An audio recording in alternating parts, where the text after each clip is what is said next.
अस्सलामुअलैकुम viewers, I am Ali and I am Shahil और आज हम आप लोगों के लिए लाए हैं निसान नोट ई पावर का रिव्यू। और हमारे साथ इस गाड़ी के ओनर भी मौजूद हैं जिन्होंने इससे पहले भी हमें इसकी पिछली जनरेशन भी प्रोवाइड की थी। सो आदिल इज़ विद अस। अब हम इस गाड़ी का डिटेल रिव्यू करते हैं।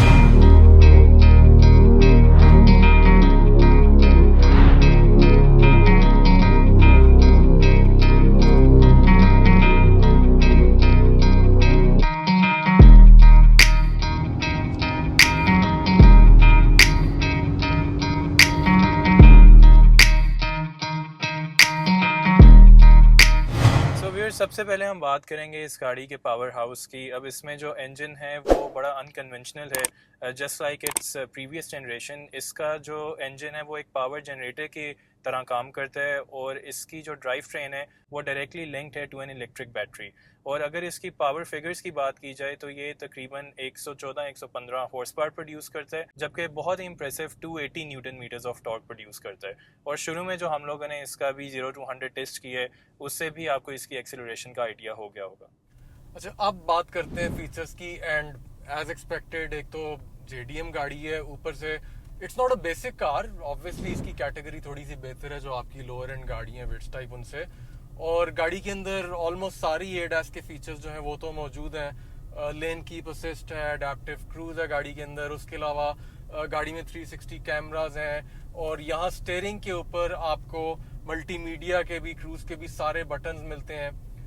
एज ए ड्राइवर जो एक और बड़ी मुझे चीज़ इंटरेस्टिंग लगी इस मॉडल में, वो मेरे सामने एक कम्प्लीटली डिजिटल, एक कम्प्लीटली ग्राफिक स्क्रीन है जिसके अंदर डिजिटल डिस्प्ले है काफ़ी बड़ा और मेन्यू की डिफरेंट ऑप्शंस हैं। वेरस पिछले में जो स्पीडोमीटर था वो एनालॉग था। और जो गाड़ी का स्टीयरिंग है वो that is also tilt and telescopic.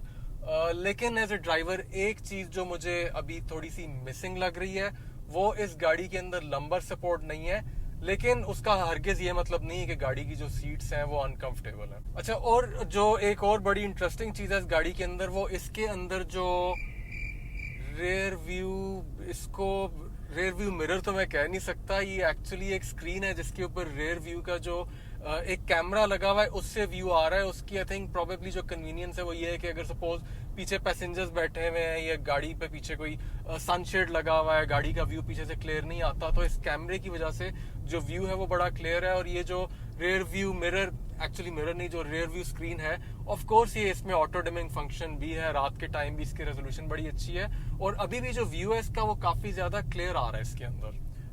एक और भी इसमें जो बहुत अच्छी चीज़ है इसके इंफोटेनमेंट के हवाले से वो ये कि despite being a Japanese car, इसमें अब आप लैंग्वेज को चेंज कर सकते हैं बहुत ही आसानी से। सिर्फ आपने एक दो उसकी सेटिंग्स में जाके बटन्स को टैप करना है और लैंग्वेज जो है फुली कन्वर्ट हो जाती है।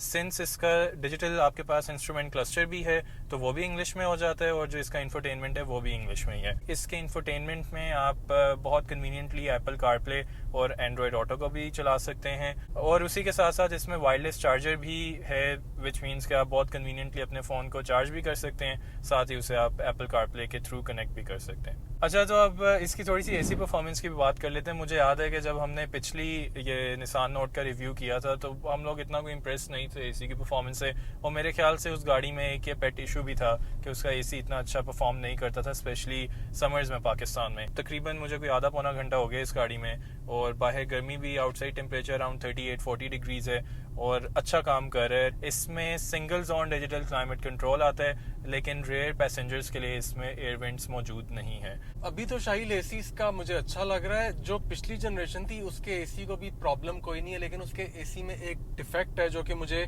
काफी ओनर से सुनने को मिला। मैं खुद ऑनेस्टली वो गाड़ी कंसिडर कर रहा था, लेकिन जब थोड़ी सी मैंने उस पर रिसर्च की तो मुझे पता लगा कि उस मॉडल के अंदर एसी का कोई स्पेसिफिक डिफेक्ट है और बहुत से ओनर्स को प्रॉब्लम है। उसका एसी जो सा है पीक गर्मियों में काम करना छोड़ जाता है। मैंने उसको फिर मजीद फर्दर एक्सप्लोर नहीं किया and I let it go कि यार गाड़ी में एसी के इश्यूज हैं तो गाड़ी लेने वाली नहीं होगी।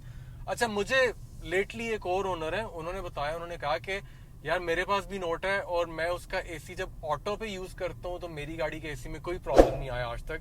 आई डोंट नो ये बात किस हद तक सच है, ये नहीं है। सो आई एम श्योर अगर इसके एसी में कोई डिफेक्ट था तो निसान ने इसको इस मॉडल में इम्प्रूव तो किया होगा। बिल्कुल, और उसी के साथ साथ इसमें हीटेड सीट्स की ऑप्शन भी मौजूद है जो कि आप 2 टियर जिसकी एडजस्टमेंट कर सकते हैं। अच्छा जी, अब हम निसान नोट ई पावर जो लेटेस्ट मॉडल है उसके पीओवी पे चलते हैं। और ये इसका की फॉब है जो कि एग्जैक्टली सेम है पुराने मॉडल वाला, कोई डिफरेंस इसमें नहीं है। एक लॉक का और एक अनलॉक का बटन है इसके ऊपर। ये गाड़ी के ड्राइव मोड्स यहाँ से चेंज होते हैं। ये ईवी का बटन है, ये auto hold, electronic parking brake. और अगर मैं इसको रिवर्स करता हूँ तो ये आपके पास स्क्रीन के ऊपर 360 डिग्री कैमरास की आपके पास ऑप्शन आ गई है। For some odd reason normally जब कंपनीज गाड़ियों के मॉडल्स को अपडेट करती हैं, नए मॉडल्स लेके आती हैं, तो काफ़ी चीज़ें उसमें इम्प्रूव की जाती हैं। लेकिन मुझे इस गाड़ी के अंदर जो ब्लाइंड स्पॉट रिडक्शन है वो कोई इतनी अच्छी नहीं फील हो रही। मैं एक्सपेक्ट कर रहा था कि ये चूंकि एक लेटेस्ट जनरेशन है तो इसका जो ब्लाइंड स्पॉट वाला एरिया है, जो पिलर एरिया है, वो इसका अच्छा होना चाहिए, बट काफ़ी थिक है ये। फ्रंट व्यू खैर गाड़ी का बहुत अच्छा है, और जो रियर व्यू है गाड़ी का वो तो बिल्कुल ही क्लियर है, बिकॉज ये इसका रियर व्यू मिरर नहीं है, ये एक्चुअली एक स्क्रीन है जिसमें रियर व्यू एक कैमरा लगा हुआ है और उससे व्यू आ रहा है। सो अगर पीछे पैसेंजर्स भी बैठे हुए हैं, ये हेडरेस्ट भी हैं, तो आपको पीछे का जो व्यू है वो क्लियर मिलेगा प्रॉपरली। अच्छा, और गाड़ी की अगर हम बात करते हैं स्टेयरिंग की, तो इसके स्टेयरिंग को मैं ये भी नहीं कहूँगा कि बहुत लाइट है, बहुत लूज है और हैवी भी नहीं है। एक बड़ी ज़बरदस्त किस्म की ना प्रॉपर बैलेंस किस्म की रिस्पॉन्स है इसके स्टेयरिंग की। मतलब स्टेयरिंग को मैनूवर करते हुए बहुत ज़्यादा एफर्ट भी नहीं यूज़ करनी पड़ रही। आपका कंट्रोल भी ठीक है स्टेयरिंग का, ना बहुत लाइट है ना बहुत ज़्यादा हार्ड है। बड़ी एक it's absolutely, I think it's a spot on steering in terms of feedback. और रही बात इसके टर्निंग रेडियस की, तो इसको the road is all clear. इसको मैं यहाँ रोकता हूँ गाड़ी को, और फुल मैंने अब स्टेयरिंग को इसको फुल लॉक पोजीशन पे किया है। यूजली हम जितनी गाड़ियाँ सारी यहीं से टर्न करते हैं, और ये तो काफ़ी छोटा फील हो रहा है एक्चुअली। इससे पहले भी हमने जो छोटे साइज़ की कुछ गाड़ियों को यहाँ से टर्न किया है, तो वो मुझे लग रहा है कि उनसे भी बल्कि इसका कम है। सो दैट मीन्स कि टर्निंग रेडियस बड़ा अच्छा है। और रोड क्लियरेंस के ऊपर भी अभी इस वक्त गाड़ी के अंदर मैं, आदिल और शाहील, हम 3 लोग बैठे हुए हैं, और कहीं पे भी मैंने गाड़ी को इंटेंशनली ज़्यादा स्लो करके नहीं गुजारा और नॉर्मल पेस पे गाड़ी गुजारी। नहीं तो यूजली होता है कि जिन गाड़ियों की आपको शक होता है कि रोड क्लियरेंस कम है, आप बहुत ज़्यादा स्लो के गुजारते हैं या नॉर्मल स्पीड से गुजारे हैं, उसमें पीछे कोई एक बंदा भी बैठा हो तो वो गाड़ी लगती है। बट इस गाड़ी ने अभी तक हमें किसी भी स्पीड ब्रेकर के ऊपर नॉर्मल गुजारने के ऊपर भी ये नहीं फील करवाया कि इसकी रोड क्लियरेंस कम है। अच्छा, अब इसका हम ट्रंक भी देखते हैं। रेयर वाइपर मौजूद है इसके ऊपर, स्पॉयलर 2 टोन है।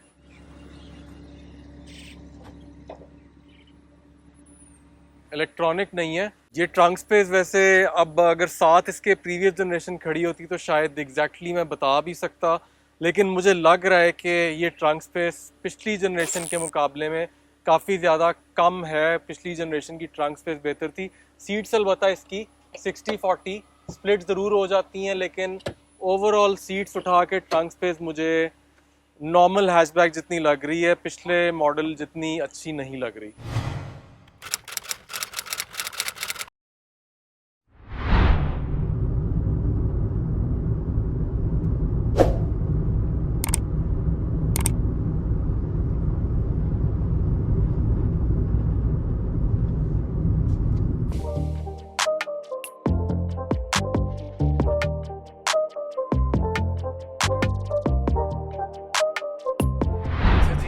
आदिल तो आप में से बहुत से लोग इन्हें जानते ही होंगे, पहले भी हमारे साथ कुछ रिव्यूज़ में आदिल आ चुके हैं।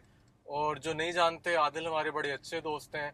ये गाड़ियां इंपोर्ट भी करते हैं और इन्हें शौक खुद भी बहुत ज़्यादा है गाड़ियों का। अच्छा, तो आदिल आपके पास पर्सनल यूज़ में पिछले वाली निसान नोट भी रही है जिसका हमने रिव्यू भी किया था, जो गालबन अभी भी शायद है। जी एग्जैक्टली, बिल्कुल। तो ये पर्सनल यूज़ के लिए मंगवाई थी या बेचने के लिए मंगवाई थी? तो नई जनरेशन आने के बाद एक बंदे को होता है कि एक टेम्प्ट होता है कि हम लेटेस्ट जनरेशन भी ट्राई करें।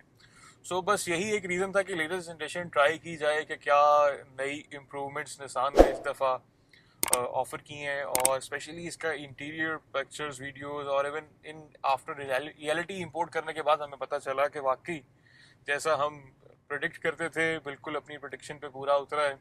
और इसका एक बहुत खूबसूरत इंटीरियर है, और स्पेशली अगर हम टेक साइड वाली साइड से बात करें, फ्यूल एवरेज बेटर है, आपकी रोड नॉइस इसके अंदर लास्ट जनरेशन से बहुत कम है। इंजन साउंड लास्ट जनरेशन के अंदर कुछ काफ़ी ज़्यादा, एकदम से जब इंजन ऑन होता था तो काफ़ी एक प्रोमिनेंट गाड़ी के अंदर शोर सा मच जाता था। वो इस जनरेशन के अंदर आपको नहीं फील होता बिल्कुल भी। इस बारे में बात करें कि वाई आई एम सेलिंग, तो आप WS Imports हमारा फेसबुक पेज विजिट कर सकते हैं। हम इसी तरह के कुछ नए आइटम्स मंगवाते हैं, उसको खुद थोड़ा सा यूज़ करते हैं, अपना शौक पूरा करते हैं, देन फिर हम उसको फर्दर नए ऑनर के लिए छोड़ देते हैं कि आप लोग ट्राई करें अब इसको। जैसे कि अली भाई ने पहले ब्रीफ किया, AC इशू की बात करें। लास्ट निसान नोट के अंदर AC इशू आता इस वजह से था कि इसका बेसिकली जो रेडिएटर कंडेंसर सेट होता है वो होता है 3 लेयर्स के अंदर। फर्स्ट लेयर होती है जो इसके इन्वर्टर को ठंडा करने के लिए होती है, डायरेक्ट हवा फर्स्ट लेयर पे लगती है। देन बीच में इसका होता है कंडेंसर, AC कंडेंसर। देन उसके पीछे होता है रेडिएटर, और फैन सबसे पीछे श्राउड के अंदर लगा होता है। ये सारा कुछ एक लाइन में आगे पीछे चल रहा है। जी, ये 3 लेयर्स के अंदर ये पूरा सिस्टम होता है। सो जब हमारे यहाँ पे क्लाइमेट इतना गर्म होता है, 50 degree, even more than 50 degree on road temperature तो चल रहा होता है। सो ये इसके अंदर इशू आता है, लेकिन ये पीक गर्मी के महीनों में आता है। कल को जब या अगर ये दो बहुत बड़े फैक्टर्स हैं, इंपोर्ट्स खुलती हैं और आप 2021 मॉडल की गाड़ी अगले साल 2023 में मंगवाएंगे या 2024 में जाके मंगवाएंगे, तो ऑफ कोर्स उसकी जो कॉस्टिंग है वो काफ़ी ज़्यादा डिफरेंट हो जाएगी, प्रोवाइडेड करेंसी की डेप्रिसिएशन मजीद ना हो। बिल्कुल जी, एग्जैक्टली ऐसे ही है। अगर तो आप बात करें कि ये गाड़ी मुझे लास्ट मंथ मेरी ये गाड़ी आई थी पाकिस्तान में, मेरा कॉस्टिंग ब्रैकेट था अराउंड 5.5 मिलियन। लेकिन अगर आप करंट जो लोगों की गाड़ियां इस मंथ क्लियर हो रही हैं, पुराने ऑर्डर्स वाली गाड़ियां, उनको कॉस्ट कर रही है ये गाड़ी 6.5 मिलियन। और आने वाले वक्त का अली भाई कोई पता नहीं कि ये 7 मिलियन पे जाती है या हमें पूरी 10 मिलियन की मिलती है। इसका मतलब है कि at the end of the day again comparison हमें इसका लोकल गाड़ियों से, जो सिमिलर प्राइस ब्रैकेट में गाड़ियां अवेलेबल हैं, उनसे ही करना पड़ेगा रिलेटिविटी में। ऑब्वियसली जी, क्योंकि अगर हम जापानीज के साथ इसकी सेम लीग की गाड़ियां अगर हम देखें तो वो इसका डायरेक्ट कंपेटिटर है टोयोटा की एक्वा और होंडा के फिट। अगर उसका आप 2020 मॉडल भी देखें जो किसी ने लोकली रिसेंट फ्रेश इंपोर्ट किया हुआ है इस गाड़ी की तरह, तो वो भी उसकी डिमांड 6 मिलियन कर रहे हैं। फ्यूल एवरेज इसकी एक कंबाइन एवरेज अगर मैं आपको बताऊं तो 22 से 25 आपको इतनी फ्यूल एवरेज मिलती है इन सिटी विद AC। सेफ्टी में एयरबैग्स मुझे तो वैसे 4 ही नजर आए, 4 ही हैं इसके अंदर। इस स्पेसिफिक गाड़ी के अंदर 4 air bags. Then optional features की अगर हम बात करें, उसके अंदर टीवी हेड यूनिट जो है आपको ऑप्शनल है, 360 कैमरास ऑप्शनल हैं, हीटेड सीट्स ऑप्शनल है, वायरलेस चार्जर ऑप्शनल है, स्टीयरिंग पे आपका अडेप्टिव क्रूज कंट्रोल इस स्पेसिफिक गाड़ी के अंदर है, वो एक ऑप्शनल फीचर है। और अगर हम एक्सटीरियर की बात करें, साइड मिरर के अंदर इसके जो इंडिकेटर विंकर्स हैं वो ऑप्शनल फीचर है इसके अंदर। एक गाड़ी वो भी आती है जिसके फेंडर्स के ऊपर इंडिकेटर लगे होते हैं। फ्रंट लाइट्स के अंदर DRL है, अलॉय व्हील्स आते हैं ऑप्शनल फीचर के अंदर, बैक LED लैंप्स आती हैं और हैलोजन बल्ब वाली लैंप्स आती हैं, वो ऑप्शनल है। सो एक काफ़ी बड़ी लिस्ट है इसके ऑप्शनल फीचर्स की। अच्छा आदिल, आगे मुझे वैसे सिर्फ 2 कप होल्डर्स नजर आ रहे हैं इस गाड़ी के अंदर। जी अली भाई, कप होल्डर्स वाली साइड से इसके अंदर कुछ थोड़ा सा है कि लास्ट जनरेशन में कप होल्डर्स 4 थे, इसके अंदर सिर्फ 2 कप होल्डर्स हैं। पिछली जनरेशन के अंदर depending on the trim rear armrest हुआ करता था, इसमें भी वही हिसाब है, बिकॉज इस स्पेसिफिक गाड़ी में मैं देख रहा हूँ कि आर्मरेस्ट नहीं है। जी बिल्कुल ऐसे ही है। लास्ट जनरेशन के अंदर डिपेंडिंग ऑन द ट्रिम एक वेरिएंट आता था जिसके अंदर सिर्फ होता था बैक सीट के अंदर आर्मरेस्ट, इसके अंदर नहीं है। और इसमें किसी और ट्रिम के अंदर आर्मरेस्ट वाली ऑप्शन अवेलेबल है? नहीं जी, इसमें किसी और ट्रिम के अंदर भी नहीं है। किसी में भी नहीं है, टोयोटा CHR वाला हिसाब हो गया। बिल्कुल जी, एग्जैक्टली ऐसे ही है। और लास्ट जनरेशन से अगर हम इसको कंपेयर करें तो बैक कैबिन स्पेस थोड़ी सी इसके अंदर लेग स्पेस कम है। लास्ट जनरेशन के अंदर थोड़ी सी लेग स्पेस ज़्यादा आपको मिलेगी, इसके अंदर थोड़ी सी लेग स्पेस कम है। अच्छा, मतलब विजुअली ये गाड़ी जो सी ना, इसका डिज़ाइन ऐसा है कि बहुत ज़्यादा मैस्कुलिन और बीफी और जरा गाड़ी ना वो लगती जी है, बल्कि लगती है गाड़ी। लगती है। सो व्यूअर्स, अब हम इस गाड़ी का ऑब्वियसली आपके सामने अपना फाइनल वर्डिक्ट भी रखते हैं और मेरे ख्याल से आज थोड़ा सा कैंडिड हम कॉन्वर्सेशन करते हैं। अभी ऑफ द कैमरा तो हमारी डिस्कशन यही चल रही थी कि क्या ये गाड़ी लेंगे, और यूनानिमस डिसीजन हमारा यही था कि ना मैं लूंगा ना अली लेंगे, और जिनकी गाड़ी वो भी बेच रहे हैं। खैर अब थोड़ा सा फैक्टर्स को डिस्कस करते हैं। इसमें प्राइस तो जैसे कि ऑनर ने आपको रेडी बताया, इसकी मार्केट प्राइस इस टाइम पे अराउंड 5.7 से 6 मिलियन के दरमियान है, और ये है भी 2021 मॉडल। आप ये समझे ऑलमोस्ट न्यू गाड़ी ही है। इस कैटेगरी की गाड़ी की प्राइस इतनी अगर कोई प्रीमियम दे के लेता है और वो सिर्फ ये सोचता है कि ये हाइब्रिड गाड़ी है तो मेरी फ्यूल की बचत होगी, तो क्या इज इट जस्टिफाइड?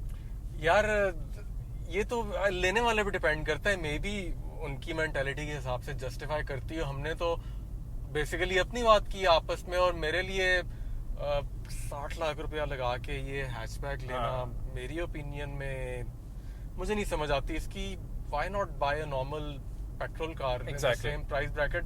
चलो फ्यूल एवरेज वाली बात, हाँ बहुत से लोग ऐसे होते हैं जो दिन की 100-150 किलोमीटर गाड़ी चलाते हैं, मे बी उनको इस गाड़ी की शायद हमारे से शायद बेहतर समझ आ जाए। हमें इसलिए नहीं आ रही, मे बी हमारा यूज इतना ज्यादा नहीं है, and at the same time let's say Sportage alpha ले लेता हूँ या मैं इलांट्रा ले लेता हूँ, मैं नॉर्मल कोई गाड़ी ले लेता हूँ, तो कैलकुलेशन जब करूंगा तो शायद इतना ज्यादा फ्यूल मैं उसके ऊपर एक्स्ट्रा स्पेंड नहीं करूंगा, जो कि मुझे इन टर्म्स ऑफ रीसेल उस पर एडवांटेज होगा। एक लोकली असेंबल्ड जो भी गाड़ी अवेलेबल है उस पर ऑफ कोर्स एडवांटेज होगा।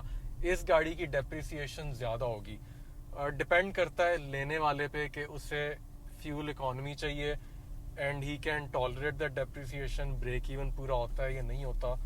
सो मेरा ख्याल है इस पे हम तो अपना वर्डिक्ट नहीं दे सकते टू बी ऑनेस्ट। अगर फॉर इंस्टेंस आप नोट लेना चाहते हैं और आप ये स्पेसिफिक गाड़ी भी बाय द वे अगर आपने लेनी हो तो आदिल इसको सेल कर रहे हैं, और 2021 मॉडल है जैसे कि उन्होंने बता दिया पहले, तो आप आदिल को डायरेक्टली कांटेक्ट कर सकते हैं। डिस्क्रिप्शन में हमने आदिल का नंबर डाल दिए, you can get in touch with Adil और आप इस गाड़ी को चेक कर सकते हैं। इस गाड़ी की आप आदिल से रिक्वेस्ट करके टेस्ट ड्राइव ले सकते हैं। You can check out this car.